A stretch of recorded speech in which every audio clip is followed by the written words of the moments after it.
Hola muchachos, ¿cómo están? Soy el profesor Peter Cuyán. Vamos a explicar el día de hoy en nuestro módulo lo que es la economía informal. Bueno, es evidente que la informalidad no solamente es un problema que nos atañe como sistema económico, ¿no? También es un problema que se ha generalizado, sobre todo en América Latina. Y obviamente, al ser un problema regional, compromete las economías de los países que somos, digamos, muy cercanos, somos muy interdependientes, ¿no? Además, la informalidad, vamos a ver las causas que la generan, pero sobre todo las consecuencias, ¿no? Porque evidentemente la informalidad va a reducir la eficiencia económica, ¿no? No solamente porque genera riqueza, ¿no? A veces no contabilizada en las llamadas, digamos, estadísticas o cuentas nacionales, ¿no? Por ejemplo, no está considerada dentro del Producto Bruto Interno, no está considerada dentro del ingreso nacional, pero además genera un problema de recaudación, ¿no? Porque evidentemente afecta la estructura de ingresos corrientes dentro del presupuesto nacional. Y eso evidentemente va a generar un problema de estructura económica, ¿no? Porque al final se ve afectado el gasto público, se ve afectada la competitividad económica y también se ve afectada, ¿no es cierto?, las actividades de las empresas, ¿no? Y sobre todo la masa laboral, que más o menos en un 80% está dentro de la actividad laboral informal, ¿no es cierto? Bueno, entonces, ¿cómo definimos la economía informal? Vamos a decir que es el conjunto de actividades que se desarrollan a nivel tanto de las empresas, ¿no es cierto?, y del tipo de empleo que ellas van a generar. Cuando digo a nivel de las empresas se refiere a los dos ámbitos donde el sector empresarial se desarrolla, ¿no? Uno es la producción y segundo la comercialización. Digamos que hasta hace unos 10 años atrás la comercialización era la verdadera raíz de la informalidad, pero ahora también lo es el proceso productivo. Entonces, esto evidentemente va creciendo, va aumentando y vamos a ver fundamentalmente cómo está conformada, ¿ya?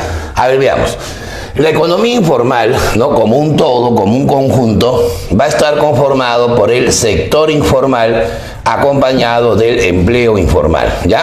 Ahora tú dirás, ¿cómo es eso que una economía informal tiene sector y tiene empleo informal? Es que hay que dividirlo, porque el sector informal está referido a la definición de las actividades económicas que realizan las empresas, ¿no?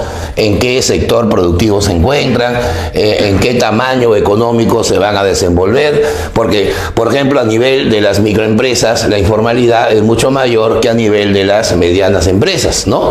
Es más fácil para una pequeña empresa ser mediana empresa que para una microempresa convertirse en pequeña, ¿no? Esa es una razón por la cual el sector informal cada vez es mucho mayor.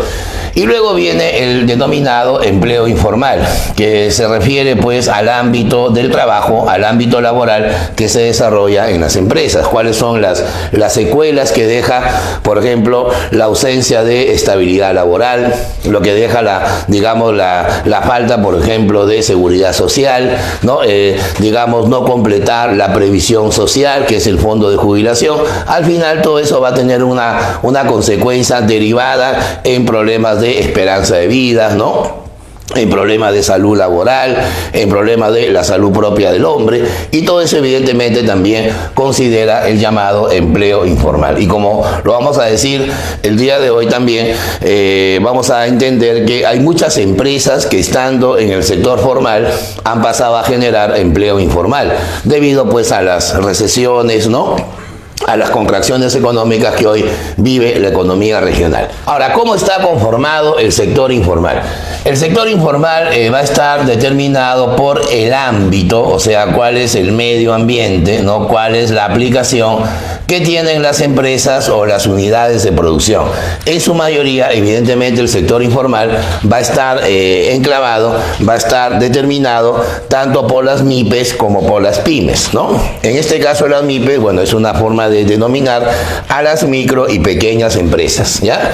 Y cuando decimos las pymes, nos referimos a las pequeñas y medianas empresas. Eso quiere decir que si vemos la clasificación de las unidades empresariales, el sector llamado gran empresa, el sector llamado corporativo, ¿no? El sector llamado, digamos, multinacional inclusive, no tiene los problemas de informalidad que generan pues las grandes empresas en, digamos, en cantidades en el Perú, ¿no?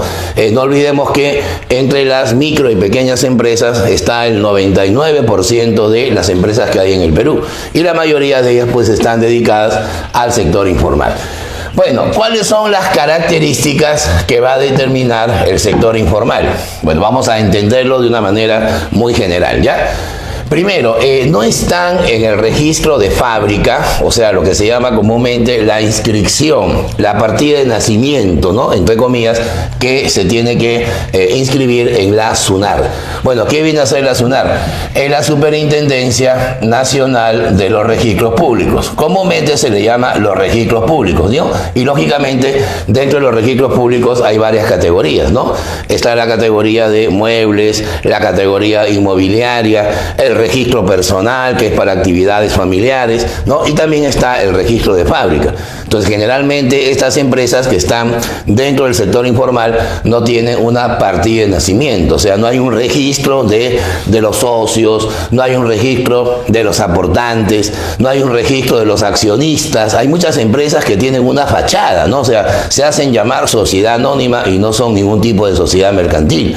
O de repente, a veces vemos en un paradero de mototaxis, ¿no? Que la fila de las mototaxis que están pintadas incluso del mismo color, dice Asociación de Transportistas El Buen Choque, Sociedad Anónima, pero sin embargo no están registrados, ¿no? Y eso evidentemente cuenta porque la informalidad es muy fácil de asumir. En el año 1900, vamos a hacer un poco de historia, en el año 1981 apareció en la escena de la literatura económica un economista que en ese tiempo nadie lo conocía, llamado Hernando de Soto. Hernando de Soto era el gran amigo de nuestro premio Nobel Mario Vargas Llosa, ¿no?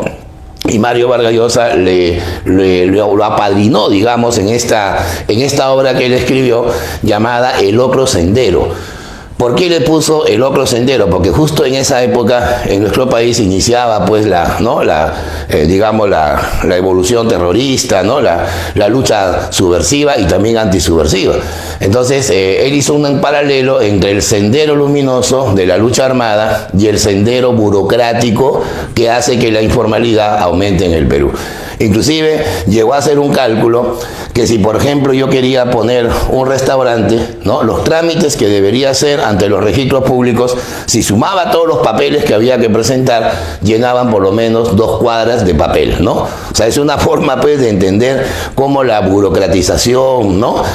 Los excesivos trámites, las exigencias que define inclusive el propio Estado, hace que aparezca un sector poco a poco emprendedor, poco a poco, digamos, administrativo, y que al final pues ya es una bola de fuego consolidada, ¿no?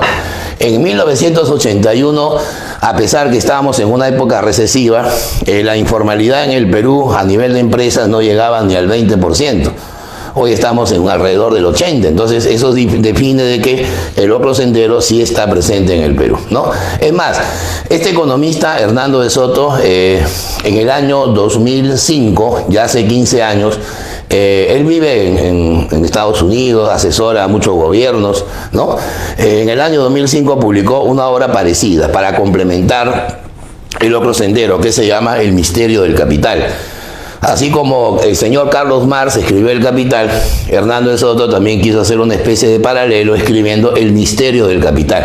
Esa es una obra que define cómo el emprendimiento, ¿no? Ha generado también más informalidad, porque las cosas no cambiaron, dice, en más de 20 años, ¿no? En 1981 había que hacer 2 cuadras llenas de papel para, ¿no?, tramitar, ¿no?, la licencia a una empresa. En el 2005 hay que llenar 5 cuadras más, ¿no? Entonces, eso define por qué existe, pues, un alto grado de informalidad. Y es analizado, ojo, por un peruano, ¿no? Bueno, En segundo lugar, las actividades empresariales en este sector informal no cuentan con el protocolo de administración y de organización. O sea, no cuentan con un organigrama, no cuentan con capital humano para administrar los negocios. Por lo general, su actividad es muy salvavidas, ¿no? Es una actividad que hace frente a la crisis, es una actividad que por lo general surge, ya hemos dicho, por la situación crítica de muchos países, ¿no? Además, no cuentan con las medidas, ¿no es cierto? O sea, los protocolos y los implementos que garanticen la sanidad de sus clientes, ¿no? O sea, imagínate comerse un ceviche donde la tía COVID, ¿verdad?, va a tener un riesgo muy alto, ¿no? Va a tener un riesgo muy alto porque no sabemos en qué condiciones esos alimentos han sido manipulados. Y evidentemente vamos a encontrar una raíz, pues, de antisanidad muy fuerte en el país, ¿no? Bueno, y además tampoco garantizan la seguridad laboral. O sea, eso significa que muchos trabajadores no cuentan, digamos, con los implementos de seguridad, tampoco cuentan con el protocolo de seguridad que a veces su propia actividad desarrolla, ¿no? Por ejemplo, no tienen seguro social, no tienen acceso al sistema de salud. Hay un conjunto de complementos, ¿no? A ver, también estaría la evasión, esto es lo más importante, ¿no? Lo que le interesa al Estado. La evasión y elusión tributaria, ¿no? Que al final perjudica los ingresos corrientes que el Estado va a recaudar. Hay que hacer una observación. ¿Qué diferencia hay entre la evasión y la elusión, ¿no? La evasión implica dejar de pagar impuestos. Bueno, esa es una raíz que es propia de la informalidad, ¿no? O sea, comprar un plato de comida en la calle es sin voucher, sin factura, ¿no? Sin boleta. Entonces es evidente que hay un elemento ahí de evasión persistente. Pero la elusión significa que las empresas, ¿no es cierto?, no solamente dejan de pagar el impuesto, sino si lo pagan, reducen el pago. O sea, hacen un conjunto de artificios, ¿no?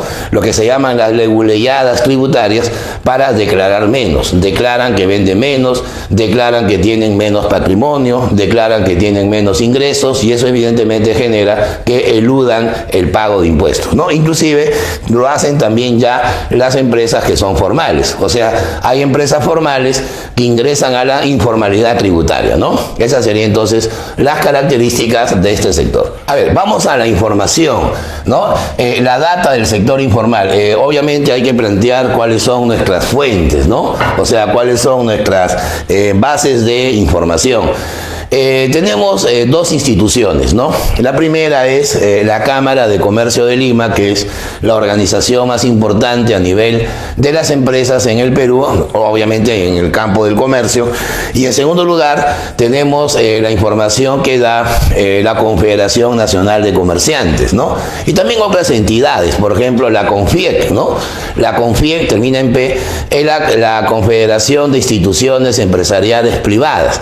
También podemos recurrir al Ministerio de Trabajo, podemos recurrir, ¿no?, a la Cámara de Comercio de otras ciudades importantes en el país, y vamos a tener la data que más o menos vamos a plantear, ¿ya? Esta data se va a basar en tres actividades, ¿no?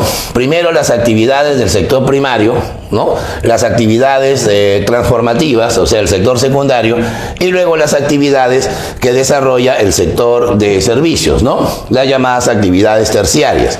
A ver, en las actividades primarias vamos a tomar en cuenta primero a la agricultura, ¿no? La agricultura, la ganadería, que van a conformar el sector agropecuario.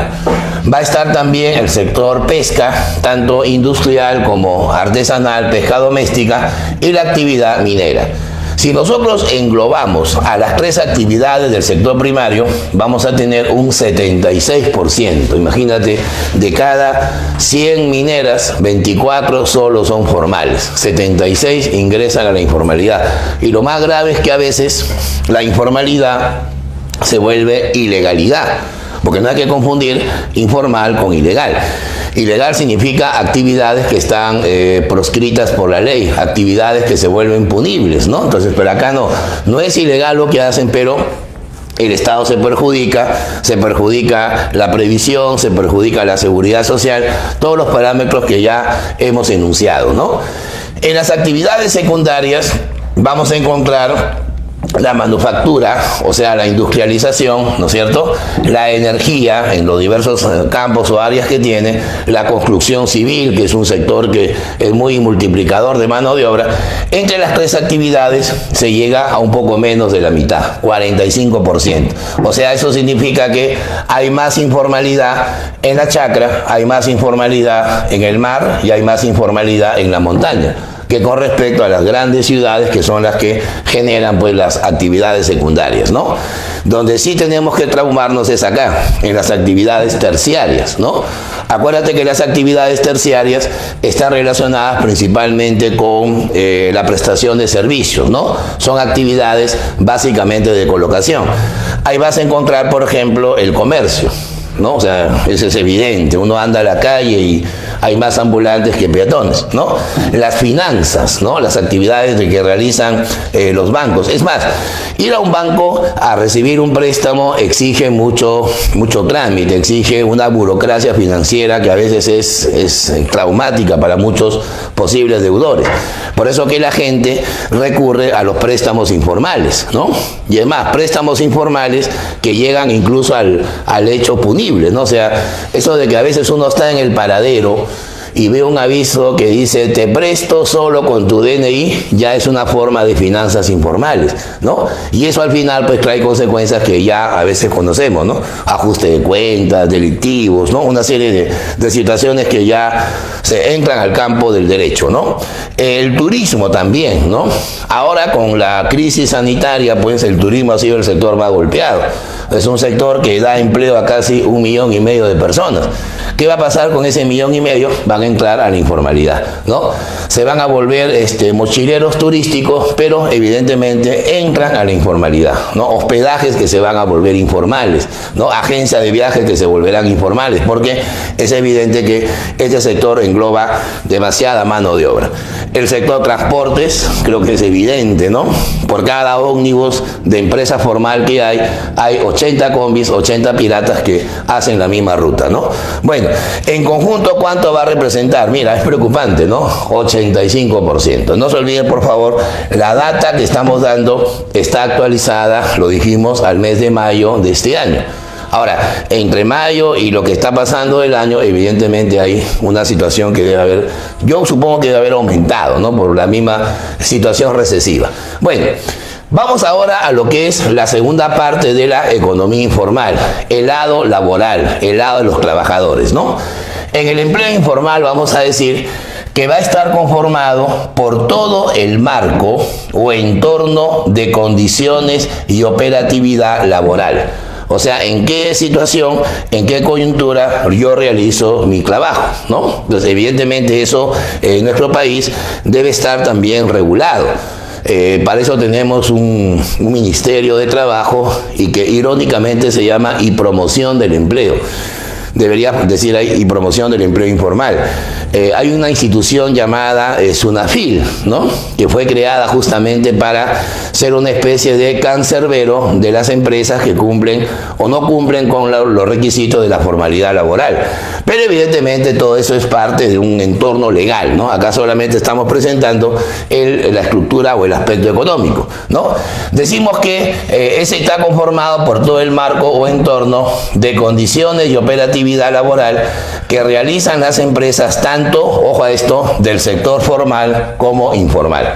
Eso significa que hay muchas empresas del sector formal que generan empleo informal, ¿no? Y eso es una situación que vamos a definir con las características, ¿no? Bueno, el empleo informal, ¿qué características, qué leyes o qué condiciones va a tener? Bueno, primero, la primera, que es una de las más importantes, los trabajadores no están en una planilla. Entonces, normalmente las remuneraciones son de carácter, de oratoria, son remuneraciones de carácter transadas, pero no hay un marco administrativo o de contabilidad, ¿no es cierto? Por lo tanto, estas empresas de repente llevan una contabilidad también informal, porque no registran a sus trabajadores en una planilla. No cuentan con seguridad social. O sea, si te enfermas, ¿dónde te atiendes, no? El seguro social en el Perú cubre más o menos a unos 8 millones de peruanos. pero tenemos una PEA de 18 millones. O sea, una lógica, ¿no? Hay 10 millones, la diferencia que no tiene seguridad social, ¿no es cierto? Y tampoco tienen fondos previsionales. Bueno, para que lo entiendas, este es el ahorro forzoso. El fondo previsional van a ser los fondos para cubrir la llamada jubilación, ¿ya? Los fondos previsionales en el Perú son de dos lados. El lado del Estado, que es la ONP, la Oficina de Normalización Previsional, que es una especie de pirámide, ¿no?, que se va acumulando en el tiempo. Y el otro es la AFP. La AFP es el sistema privado de pensiones. Ahí sí, por ejemplo, el fondo supuestamente es individual y el AFP te cobra una comisión por rentabilizar ese depósito, ¿no? Ese fondo acumulable. Evidentemente, en nuestro país, si hacemos una estadística, la última que hemos conocido es de marzo de este año, antes que se inicie la crisis. Estaba alrededor del 14%. Es decir, de cada 100 peruanos que hoy han cumplido 65 años y se deben jubilar, hay 86 que no tienen ninguna jubilación. O sea, eso significa un porcentaje pues muy elevado, ¿no? También existe la ausencia de beneficios como no tener vacaciones, ¿no es cierto?, no gozar de bonificaciones, aguinaldos o gratificaciones. Si la señorita es informal y está embarazada, no va a tener descanso prenatal ni tampoco remuneración postnatal, ¿no? Y evidentemente algunas condiciones más, ¿no?, que son típicas del sector formal. Ahora, una información que da la Cámara de Comercio. Antes de la crisis sanitaria, el empleo informal en el sector formal era 30%. Ya, me explico. En un restaurante, por ejemplo, a ver, vamos a dar un nombre, tipo Rockies, ¿no? El vigilante de la pollería no está en planilla. El vigilante de la pollería no tiene gratificación. El vigilante de la pollería no tiene seguro, no tiene aguinaldo, no tiene fondo previsional. Entonces, está trabajando de manera informal en una empresa formal. ¿Te das cuenta? Esa es una forma que ha crecido mucho en el país. Eso era 30%. Hoy es 67%. O sea, significa que de cada 3 vigilantes, vamos a poner este ejemplo, que laboran en las pollerías formales, solo uno accede a los beneficios de la formalidad.